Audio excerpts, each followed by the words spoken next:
Hello, Facebook Ads people. I'm Konstantinos, and this is the Facebook Ads Breaking News Podcast.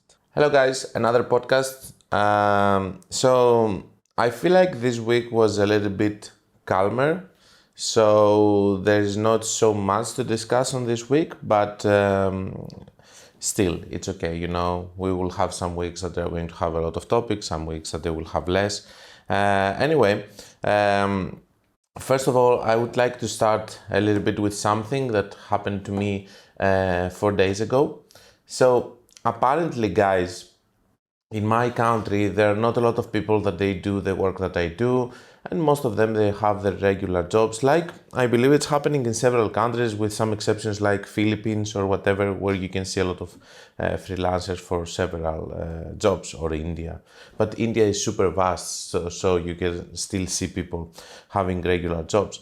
So the situation is that I have met two people, two individuals that they were, let's say, 18 and 20 years old. They were super young. And they were,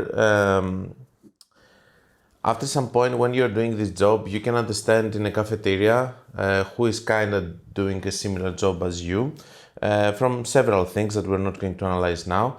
But we start talking, and I told them that this is what I do. They told me that they do affiliate marketing. Then they said that they do personal marketing. Then they said that they do social media. Then they said something else. They tell them, guys, do you do OnlyFans? And they told me, yes, we do OnlyFans. So basically, they're just like, the new trend is to be an agency, to have 3 or 4 girls and be the one that you're doing their social media and everything, which are things that they're totally against me. And the reason that I'm saying this is not so that we can say how bad are these people that are doing this and stuff. They can do whatever they want if they believe that it's correct. According to them, these women, most probably, they wouldn't make any money without them.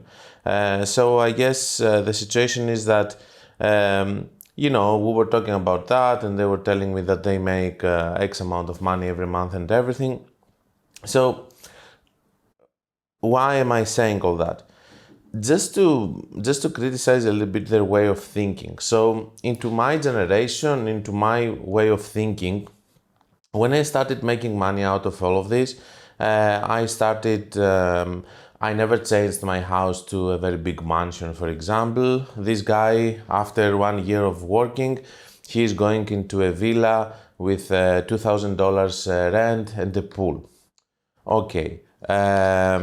Imagine that I'm doing this for several years. I'm already making money, and I'm just investing my money to real estate, to energy plants and everything, and other things that I do. I like traveling. I do one big trip every year.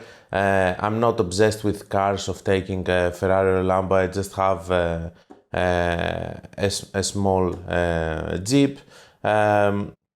Stuff like that, simple stuff.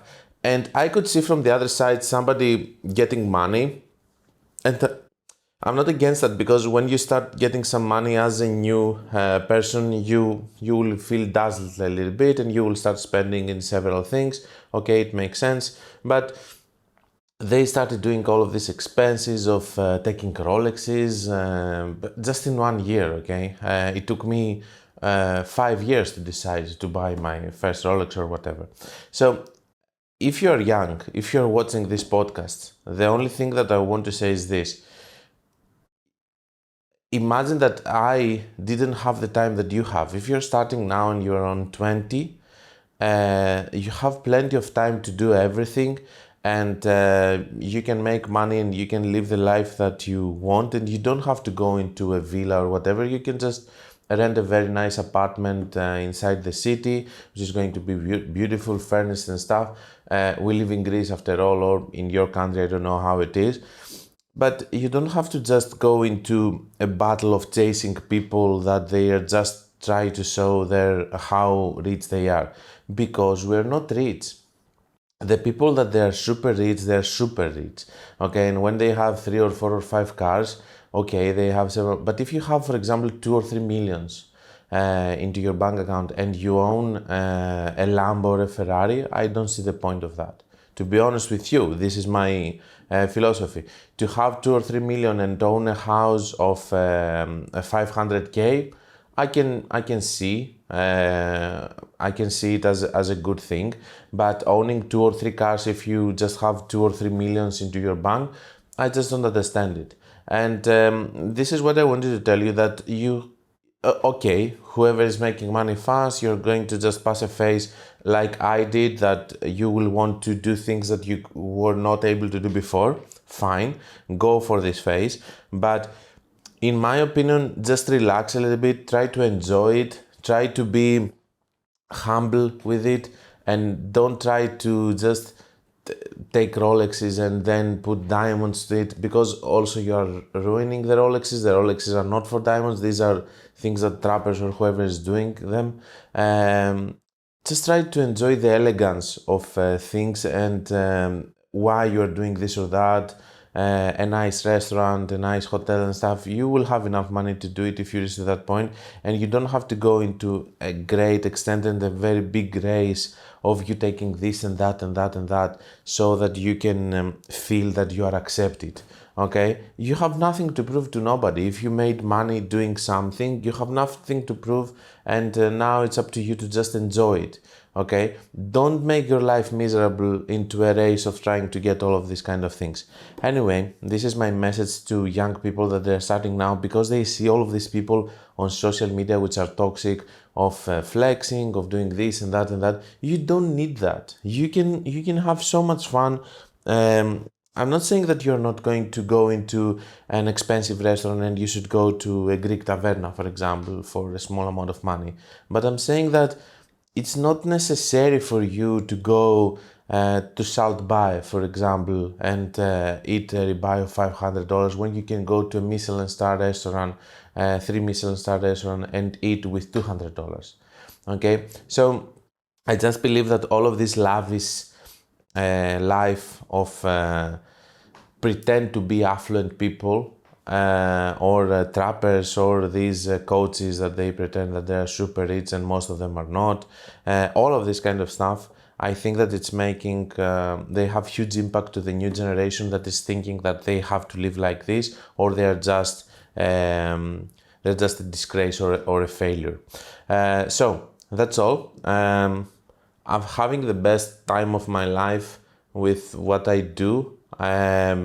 For me, the most important thing in my life is that I would like to work as much as I will be able to say, okay, whatever I want in my life, I can just grab it with my hand because I can. Okay, and this is the point that I reached. I reached the point that whatever I want with my life, of course, I don't want a spaceship. Okay, but whatever I want with my life, I can actually grab it or take it. And this is what is good for me. Also, another thing, you have to understand why you're doing all of this. So if you're an e-commerce store owner, if you're somebody that you're doing, that you're selling a service, why are you doing this? Are you doing this for the money? Then most probably this is wrong. But if you're doing it because you are happy with what you're creating, you like the fact that you took a company and you build it and you like the success. People who are money driven are success driven first and then money driven. Okay, so first you need to care about the success in the businesses that you have, and then the money are going to come no matter what. And then when you have money, money come to money. Now, that's all that I wanted to say about this. I hope that it's going to help at least one of you. Let's go to the news. So, I had Facebook talks with Facebook representatives after what happened on the 23rd of April. And they told me some things that I want to share with you. First of all, the speculation that I had, it's not a speculation for me, it's a certain thing, but let's say that speculation, about pausing a campaign as they proposed. By the way, they said on their end that the automated rules that some companies had, they worked. I know from several people and accounts that the automated rules didn't work, but they say that they were proposing for that day to pause the ads, as they say. Just one reminder is that after you post the ads are going to go out of the learning phase. That means that the next day that everybody opened their ads, they started with some old data, but they were still on the learning phase. They didn't pass, they didn't go on, and they were past the learning phase. So the situation is that whoever paused their ads, in my opinion, they did a serious mistake for two reasons. First of all, you cannot ask for a refund because you paused your ads. So basically, all the damage was done by that point, and most of these people are not going to get a refund, I believe. Maybe they will, because it was a global thing. Secondly, the people who started the next day their ads, they started their ads with ads being outside of being on the learning phase, while the others that they didn't pause, they had the ads already outside of the learning phase, and this is why they had better results overall. Another thing, Facebook says that all of this situation with CPMs is going to stabilize, and it's going to take 7 to 14 days, which is 1 to 2 weeks. And most probably by the end of this week, we will see if the CPMs are going to stabilize. Another thing is that basically we have two completely different ideas over here, and we can say that both of the things are correct. So some people said, okay, limit the damage and pause your ads. And some people said, okay, leave them so that the next day you're not going to start your ads again from the learning phase. Now, both situations are correct. Somebody can say, and I have analyzed this extensively in the video that I made, if you have a small amount of money, it doesn't matter if you do one or the other. So we're talking here about bigger budgets, that in this specific situation, I can tell you that basically what happened is that when they paused their ads, they started the next day with a disadvantage. The other people didn't start with a disadvantage. On the other hand, they didn't lose the money that the others lost the other day, and and maybe this has helped them a lot. My way of thinking was that if people pause their ads and then they just start other ads, or they start those, they're going to have a disadvantage, because everybody after this, they're going to start launching new ads, and they're going to compete with each other in a situation where the campaigns that they have been outside of the learning phase, they are going to have better results from the ones that they are still on the learning phase. That was my way of thinking. And from several discussions with Facebook reps, they also agree with that. But still, both situations are correct, okay? Either turn them on, either turn them off, or keeping them as they are. Now, let's discuss a little bit about the learning phase, since I had this discussion with them. So pausing a campaign is going to get you out of the learning phase, but you're going to still keep the data of the last 7 days over there. Another thing that a lot of times people confuse is the events that we need. A lot of times there are people that they're discussing about 50 events. It's not necessary to have 50 events. Sometimes when you go and you see, for example, learning or learning limited, it means that it's never going to get out of the learning phase. If you're on learning, it means that it's still on the learning phase. If you are on active, it means that it went out of the learning phase. A lot of times I see ad sets go out of the learning phase without the 50 events. So 50 events are not necessary. Maybe sometimes it's going to be less. The learning phase is bound to the ad sets, not on the campaign. So when you're having learning phase, you need to see each one of your ad sets individually.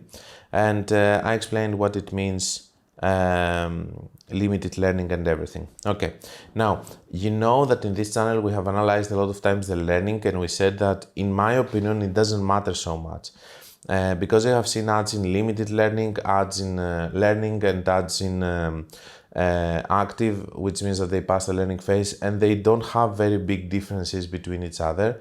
Of course, Facebook pushes a lot the concept of consolidation so that you can take them out of the learning phase, but this really depends also on the results that you are getting in terms of ROAS. Now, we have some news about Advantage Plus, which they're going to start on May 4th. Advantage Plus is super successful for Meta, and they want to do some changes. One of the changes that they're proposing, of course, is to have all of the campaigns having website and shop as an option, so that you can get data within Meta and on your site. I have seen that from the promo that they were running and the free credit that they were giving. I made a video about it.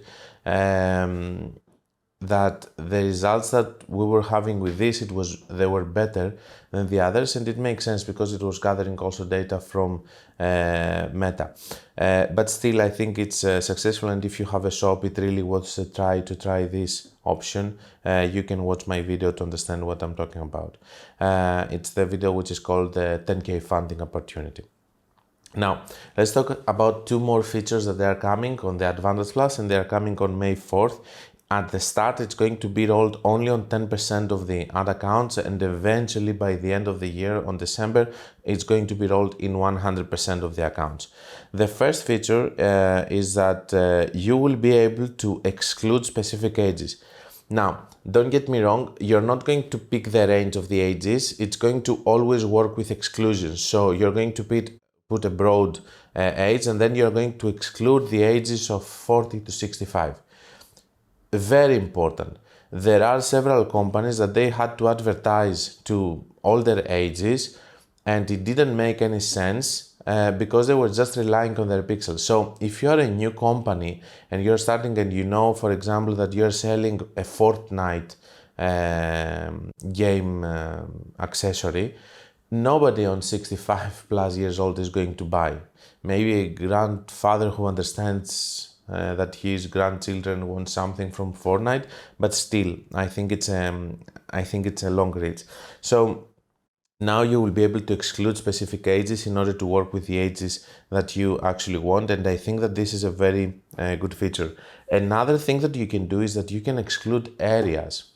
So a lot of times we were thinking about Advantage Plus in local areas for businesses, but you couldn't use it because you didn't have the option of excluding areas. Now, if you are able to exclude areas and run just in a specific area, that means that you can run also for local businesses. That means that you can exclude areas. Maybe if you're a business that you have specifications and you're not working, for example, you're not shipping, for example, in Texas for a reason, which is logistic reason, boom, you just exclude Texas, and so on and so on. So these are the two features. You will be able to exclude specific ages and specific areas, or even zip codes, postcodes, zip codes, how we call them. This is super important.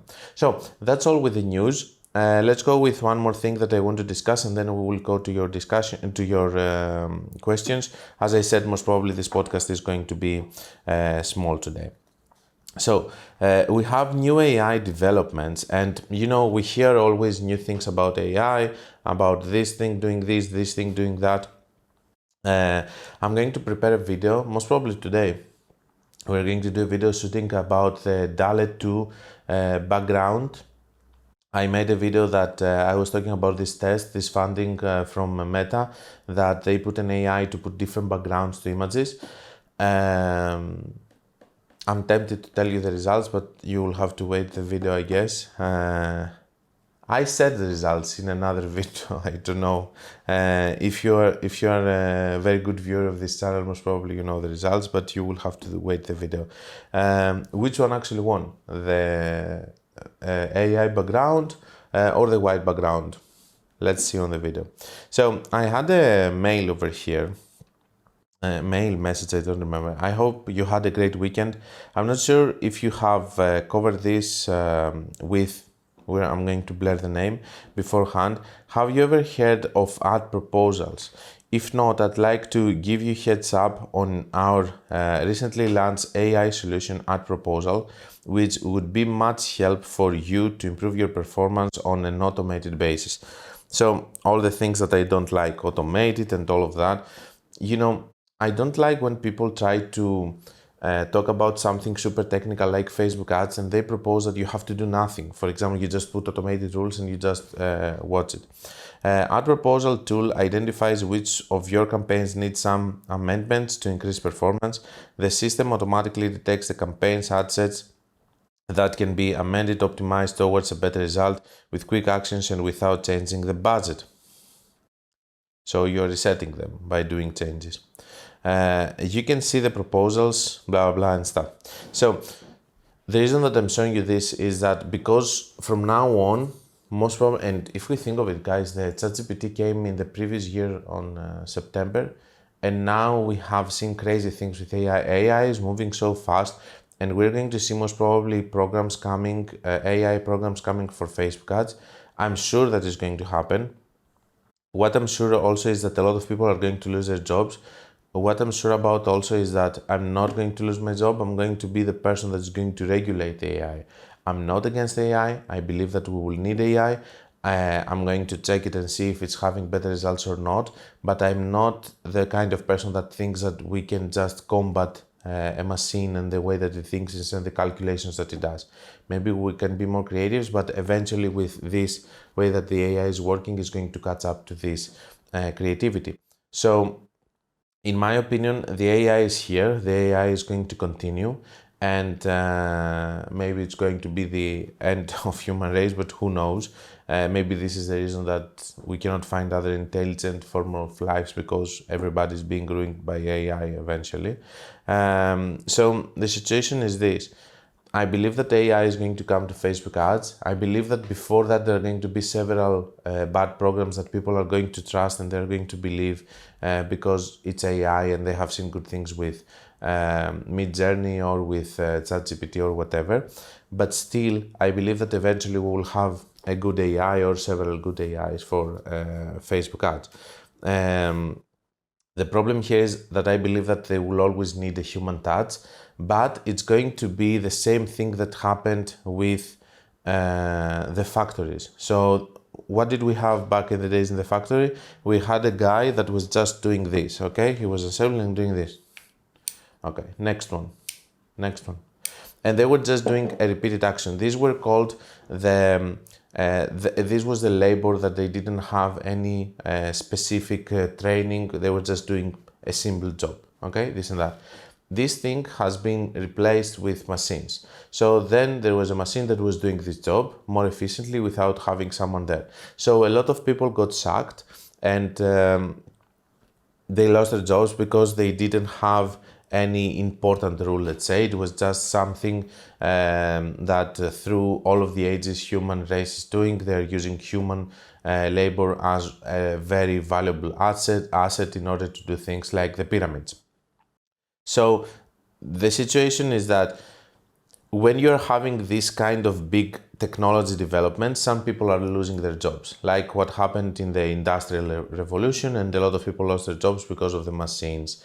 But the people that they didn't lose their jobs, they were people that they were actually having some better skills. They were the people that they were just going and they're winding the machines or they're keeping them running. They were the people that they were organizing how the machines are going to be laid on the factory, how to create a product line. They were the people that they were deciding other things. The people who lost their jobs were the people that they didn't do anything important, just one action that it was going to be done easily by a machine. And don't get me wrong, I think that these people are also necessary, okay? But I'm just saying that in a capitalist world, everybody who is not doing a job that makes sense and get paid for that, they're going to be replaced eventually. And with freelancers, we have a lot of people that they just do a job that another 1 million people can do. And this is what I think is a big difference over here. There are experts like me and others, several others that or thousands, whatever, that they're doing this and they have deep knowledge, and there are people that they just do Facebook ads without any knowledge, just doing them. So the people that they are not in the process of actually having this kind of knowledge, they're going to be lost, and people like me or others, they're going to be the ones that are going to be setting the AI, regulating it, seeing if it's working properly, if it needs any specific, settings, maybe talking with a client on how it's going to work better. The same way that somebody goes and installs a machine into a factory in order to work in a good way. That's my opinion. So my suggestion is that if you are watching this, most probably you like to learn Facebook ads in a deeper level and you don't just want to be the person that is just doing Facebook ads. If you go and if you train yourself, you don't have a lot of time. Okay, so if you go and if you train yourself, maybe you're going to be the one that you're not going to lose your job. But if you're just doing Facebook ads just to do them and it's another side hustle for you, you're going to lose your job because eventually there's going to be a machine that is going to do it. And that means that there's going to... So it's completely different of having people doing Facebook ads in several accounts because of the workload, and completely different of having an AI doing all the workload, which can do it with several computers, and then you have much less people just going and setting it up. Okay, I hope it makes sense. Now, let's go to the questions that we have here. We have Vidas. Why we should use two different Facebook ad campaigns for retargeting and prospecting? What will be wrong if I place retargeting audience and cold audience in the same campaign using ad set budget optimization for each ad set? So he's suggesting of using ABO and having a retargeting campaign and having a cold traffic campaign. There is nothing wrong with that. Because you are having different budgets. My problem is when you do it in a CBO campaign. And because I'm obsessed with that, initially when he asked me this question, I replied with a very big long answer why you should not do it if it's a CBO. So the reason of not doing it if it's a CBO, it's because, guys, first of all, a CBO means competition with the ad sets. You don't want to make your cold traffic ads compete with your warm traffic ads. It doesn't make any sense. Also, it's always going to be a smaller audience. The cold traffic ad, it's having a bigger audience, and the other audience is much smaller, your retargeting audience, so there's no point of putting them in a CBO because Facebook is going to spend most of the money on the bigger audience. Last thing, they have completely different KPIs. Let me explain. You might go and you might see retargeting campaigns having a click-through rate of 2% and cost per unique click on $5 and have very good ROAS. And then you go to cold traffic ads and you see $1 cost per click and have the same results. Because the audience of the retargeting is smaller, but it's warm, you know, it's an audience that knows you and buys from you and everything. It's smaller, so the cost per click is more expensive, but it's converting in a better way. So they have different metrics and you should not put them together. These are my reasons that you should not put them together. And of course, in my opinion, there are two different funnels, okay? We just separate the funnels because there's no point of putting two ad sets to fight with each other for who is going to take the biggest budget when we're talking about different number of people and different quality of leads inside them. Then we have Konstantinos, thank you for your insight. It's not necessary to analyze further. I get the point, unless you believe that this topic is worth more about it. By the way, one meta ads guru tried to sell an idea that if you will put retargeting audience in the same CBO campaign with cold audiences, the warm audience will help to train your pixel to find potential buyers easier in the cold audiences. What's your opinion on this? So I don't think that you are putting it in the right perspective. So let me tell you, I don't think that he said it like this. Maybe he said that inside the ad sets of a CBO campaign, you can include also warm audiences. Let me tell you that Facebook is already doing that. We can see it being done already with Advantage Plus, that is stealing a lot of sales from warm audiences. This is why a lot of people, they just said that this is not acceptable, and then Meta has a new setting that you can exclude people from your warm audience as a percentage. For example, you can choose to exclude 100% of your warm audience from your Advantage Plus, okay? Or 90% or 80%, so different one. So what I like to use in this case is, just so you know, it's 70%, 60, 70%, sometimes 50%, depending on the results. This idea is not bad because I also agree with that. And the thing is this, you when Facebook is getting one sale from your warm audience, even if it's stealing it from Google Ads, let's say, or email marketing, if this sale is going to be used in order for Facebook to find more sales out of it, then it makes total sense to me.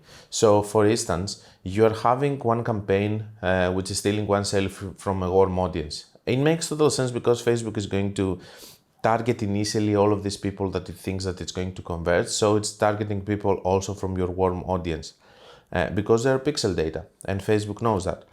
So if they convert then, and this helps you get another sale from a person that didn't know about your brand, for me this is a win-win and it's fine. I don't believe in the idea of some people having that I want only new sales coming from my Facebook ads. No, because this is not how e-commerce is working.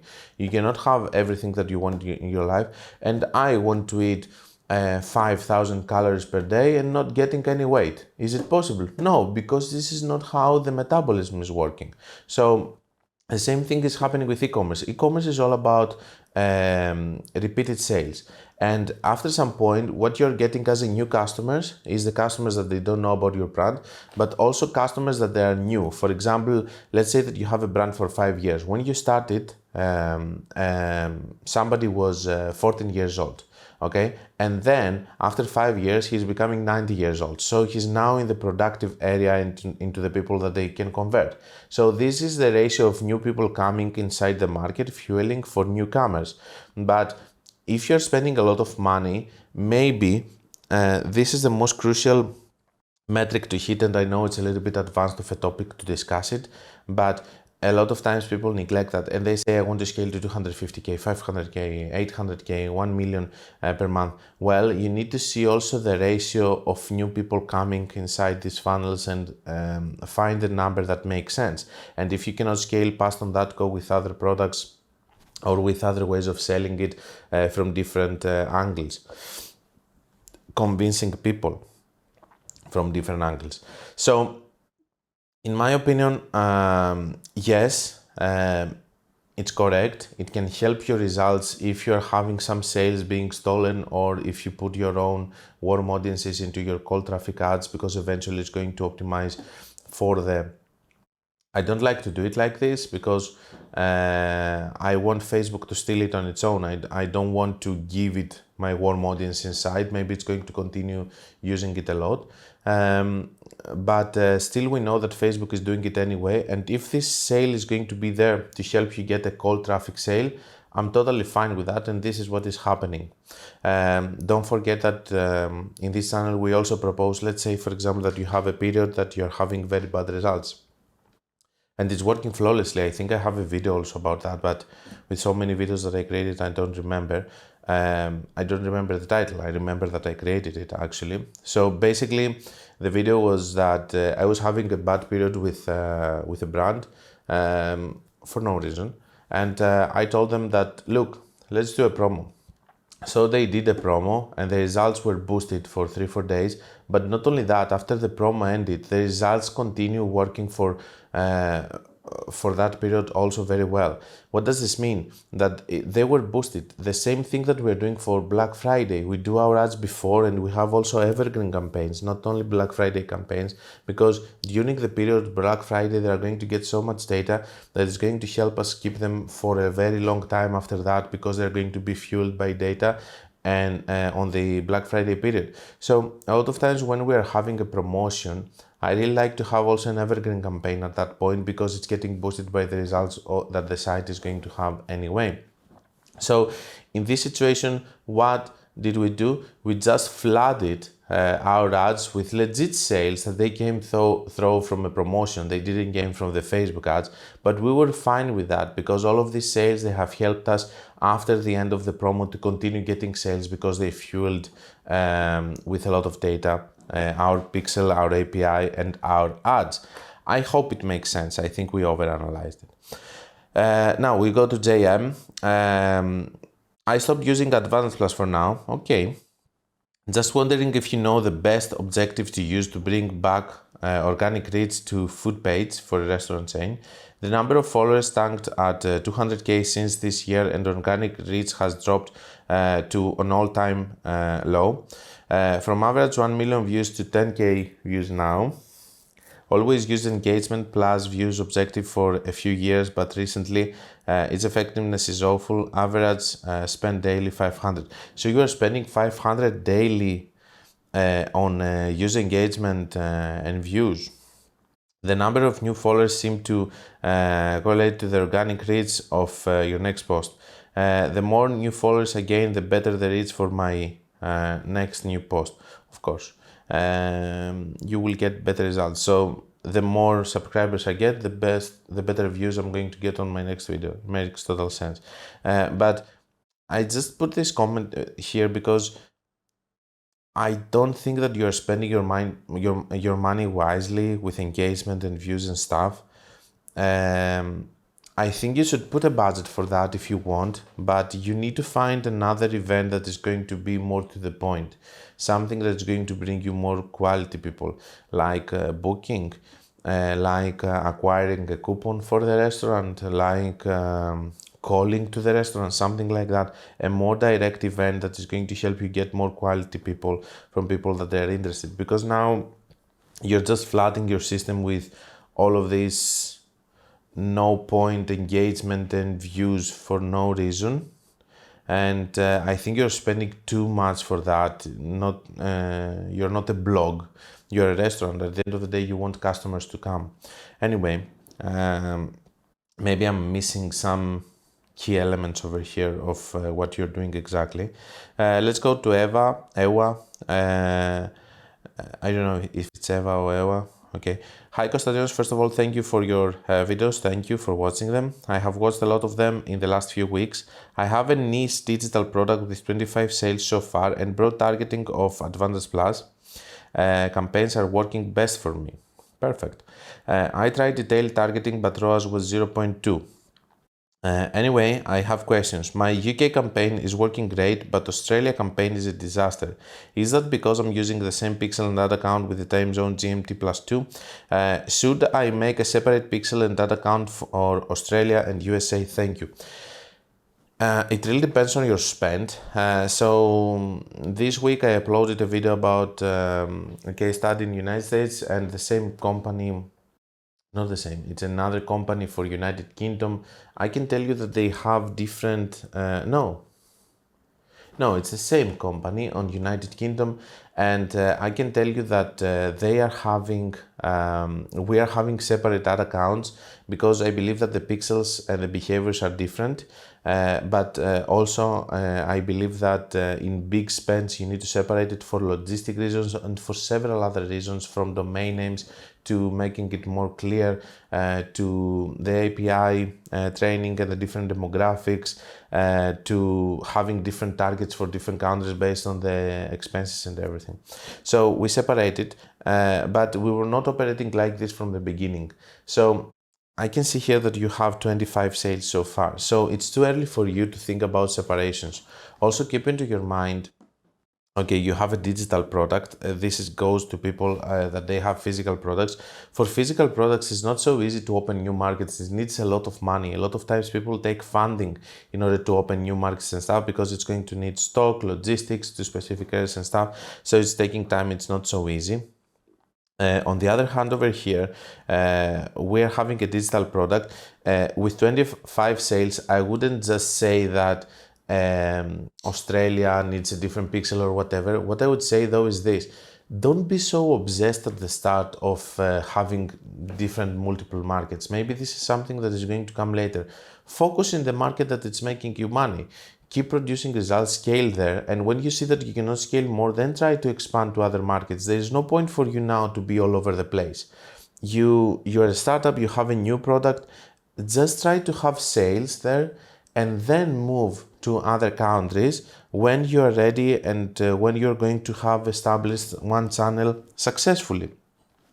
And then if you see that you're spending a lot of money, yes, go to different ad accounts and do different. For example, if you reach to the point that you're spending 100k per month on United States and you want to try Australia, do it with another account.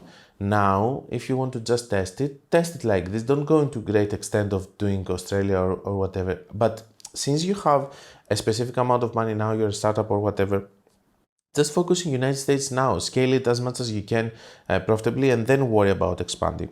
Let's go. I believe this is the last question. We have Johnny here. Thank you for a great video as always. I have one question on this topic. I have been selling in Sweden for a year with thousands of sales and only going broad targeting. I'm happy for you. The way that you say it, it's super exciting with thousand sales and stuff. I'm happy for you. How should we think when approaching a new market, like for example Norway?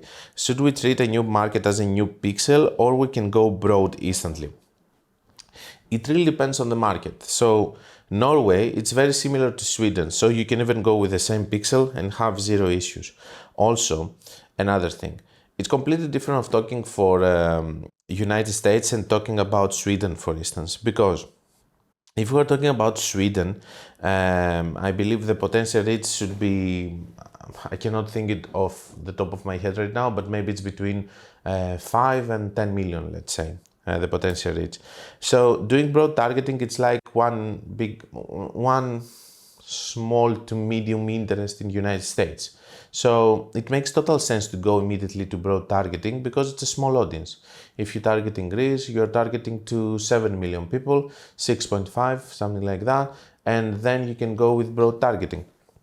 Immediately. So it really depends. If you expand to Denmark, yes, go broad targeting. If you expand to Germany, maybe you should start with interests, lookalikes, then go to broad targeting. If you expand to United States, for sure you should go to interest and stuff. This doesn't mean that you're not going to test broad targeting. Maybe you're lucky and your product is working and whatever.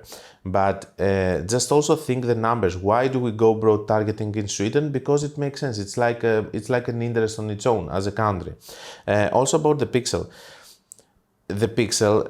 So if you go to Norway or Denmark, they are similar countries with similar way of thinking. It's Europe, whatever. If you go to United States, an example which I like to use is a vegan mom. A vegan mom in Sweden or Norway, it doesn't have the same demographics as a vegan mom in United States. So maybe you should go with a new pixel, train it. It's also a bigger market. Maybe the data that you have from Sweden are not going to be the ones that are going to give you sales in United States. Having a trained pixel or API in Sweden. So that's my input about that. Yeah, you can go broad instantly, or you should try broad instantly wherever you go. Doesn't matter. But in some countries it's a necessity because they are already a small potential reach. If it doesn't work, still go back to interest and everything, okay? And just analyze about different pixels and stuff if the demographics make sense. And of course, test it first, because if you have a pixel and it's working also in the United States, use it. But if it doesn't work, start thinking of using a new pixel for that reason. Let's go to the freelancer diaries for today. I have chosen this. I was thinking of using this for a long period of time. So I'm just going to focus just in one section of the job, and it says essential duties and responsibilities. The main areas of focus for this position are 35% digital marketing media buying, 35% social media advertising media buying, 25% strategy, analytics, administration and delivery, 5% email marketing automations, and where applicable. So the fun part with this is that and what is this person going to do, for example? He's going to go to his job, he's going to separate his day into different hours and minutes and stuff, and he's going to work 5% on email marketing, 25% on strategy and analytics, 35% and on social media and stuff. So I think that, it really reminds me of something. Let me tell you a story and then I will close the podcast. Before I leave my job at some point, for you that you have read the book you know the story and how all of this started by my boss insulting me and stuff, and that motivated me to start something on my own, and I thank him a lot for that. So the day that I had already started making enough money with my side hustle at that point. Let's say that I was making 10 times more. So I was working still normally. I was a good employee. I didn't want to cause any issues and stuff.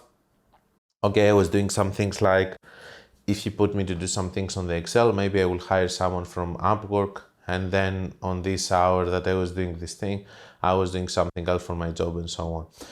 But one day he came to me and he said, we have 3,000 names to put in this Excel, blah, blah. And I told him, okay, I will do it. And he tells me, can you do one just so that I can see?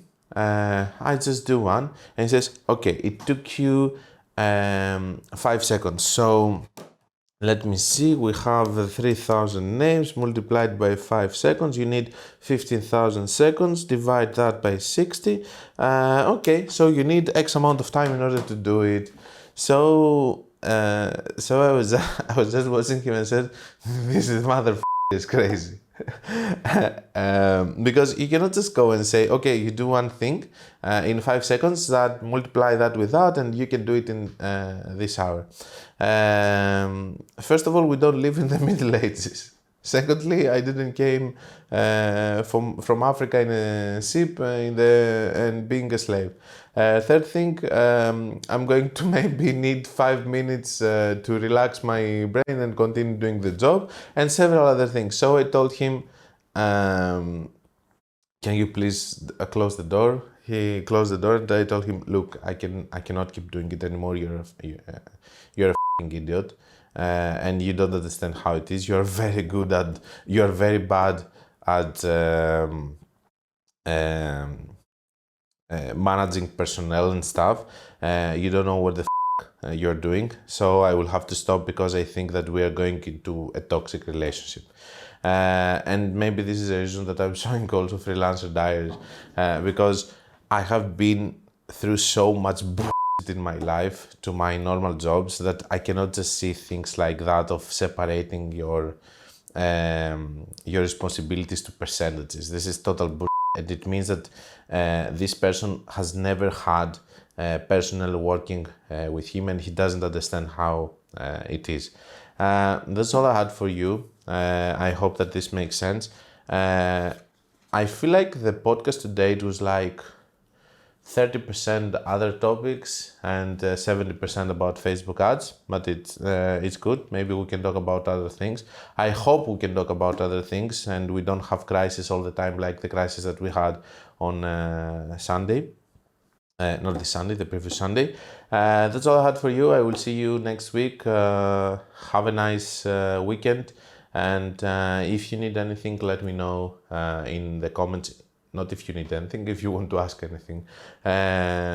Maybe you need $500, for example, to borrow you $500 is not going to happen. So if you need to ask any question, let me know, guys. And I will see you in the next one. Bye.